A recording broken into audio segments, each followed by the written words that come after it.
Zee Marathi वाहिनीवरील तारिणी या मालिकेत सध्या एक रंजक वळण आलंय। तारिणी एका महत्त्वाच्या मिशनसाठी तयारी करत असून या मिशनमध्ये केदार सुद्धा तिची साथ देतो। नुकताच झी मराठी वाहिनीने मालिकेचा नवीन प्रोमो शेअर केलाय। या प्रोमोमध्ये तारिणी आणि केदार मिशन तिरंगाबद्दल चर्चा करत असतात। यावेळी तारिणी केदारला म्हणते, हे सगळं सोपं नसणारे केदार, तुला खूप प्रश्नांची उत्तरं द्यावी लागणार आहेत। नात्यांमध्ये गैरसमजही होऊ शकतात आणि ही खूपच मोठी जबाबदारी आहे। यावर केदार तारिणीला धीर देतो आणि देशाच्या संरक्षणासाठी असलेल्या तिच्या मिशनची तयारी करण्यास सांगतो। तसेच संपूर्ण घराची जबाबदारी तो घेईल असंही तो तारिणीला सांगतो। मात्र दुसरीकडे निशी हे सगळं त्याच्या खोली बाहेर उभी राहून ऐकत असते। इतक्यात तारिणी केदारला म्हणते, मी उद्यापन करू शकणार नाहीये। तारिणीचं हे बोलणं निशी ऐकते। यानंतर निशी घरातील सर्व सदस्यांना एकत्र बोलावते आणि सर्वांसमोर तारिणीला प्रश्न विचारते। उद्यापनाला 2 दिवस बाकी आहेत, तू उद्यापन करणार आहेस ना, असा थेट सवाल निशी तारिणीला करते। मात्र यावर तारिणी काहीच उत्तर देत नाही। आता तारिणी आणि केदारचं सत्य घरातील सर्व सदस्यांसमोर येणार का? तारिणी तिचं मिशन पूर्ण करण्यासाठी घरातून बाहेर पडू शकेल का?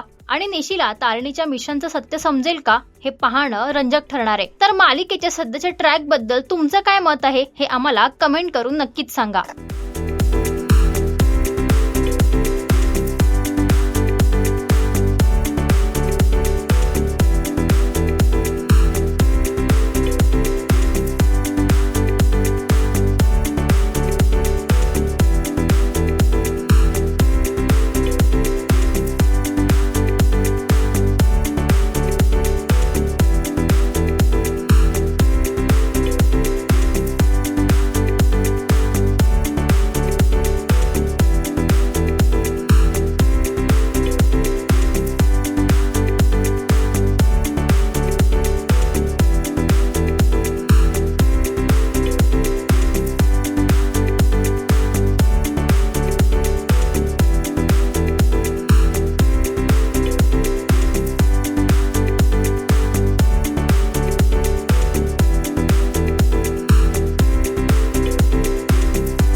मराठी मनोरंजन सृष्टीमधील मालिका, चित्रपट, नाटक तसेच कलाकारांबद्दलच्या नवीन अपडेट्स जाणून घेण्यासाठी नक्की सबस्क्राईब करा इट्स मज्जा मराठी या आपल्या नवीन YouTube चॅनलला।